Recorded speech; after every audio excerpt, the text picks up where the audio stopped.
لوگ کہتے ہیں جناب کہ یہ پیر پکڑنے کی ضرورت کیا ہے؟ رومی کہتا ہے کہ یہ جسم آپ کا جو ہے نا، میرا آپ کا جتنے جسم یہ پھر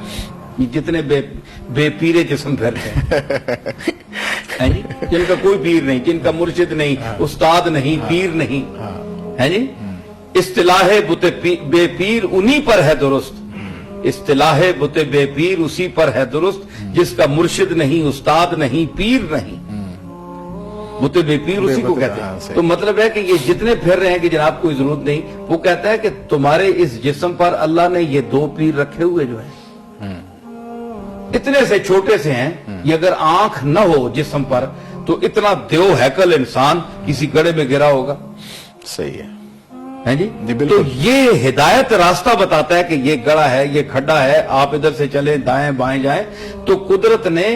آپ ماں کے پیٹ سے ایک مرشد اور رہنما، راہ دکھانے والا وہ دے کر انسان کو بھیجا ہے تاکہ اس کی باڈی ضائع نہ ہو۔ تو اگر باڈی کو ضائع ہونے سے بچانے کے لیے آنکھوں کی ضرورت ہے تو اللہ کے راستے تک پہنچنے کے لیے بھی اس استاد کی، اس مربی کی اور ایسی تربیت گاہوں کی ضرورت ہے جو ان سے تعلق رکھنے والے ہوں اور ادھر پہنچا دیں۔ اور آپ کو میں یہ بتاتا پھروں چلوں کہ استاد اور پیر رومی نے یہ جو کہا نا کہ یہ مرشد ہے، آنکھ جو ہے یہ مرشد ہے، ایک اندھا ہے، اس کی آنکھ ہی نہیں ہے، اب وہ کیا کرے گا؟ وہ عصا پکڑے گا،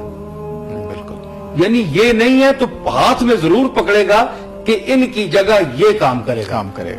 اندھا ہونے کے باوجود بھی اس کو رہنما کی ضرورت ہے، اندھے اسی لیے تو لکڑی پکڑتے ہیں۔ تو کم از کم جو اس کو بالکل ہی کہتے ہیں جناب کہ یہ چیز ہی کوئی نہیں ہے، فراڈ ہی کوئی نہیں ہے، تو پھر اندھے جو پکڑ کر ہاتھ میں پھرتے ہیں ان کو کہو نا تم فراڈی ہو، تو پھر وہ کہے گا کہ اللہ تعالیٰ تمہیں بھی اندھا کرے اور میں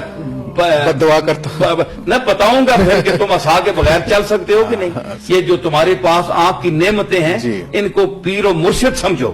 تمہارے جسم کی کو منزل تک صحیح سلامت پہنچاتی ہیں یہ آنکھیں ہیں۔ اسی طرح جو اللہ اور رسول تک کی منزل تک بدعقیدگیوں سے، گستاخیوں سے اور ان تمام جھمیلوں سے بچا کر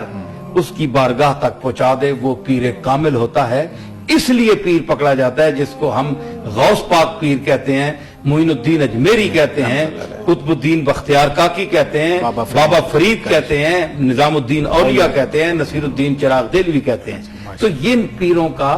فائدہ یہ ہے کہ جس طرح ہماری آنکھیں میں جو مثال دی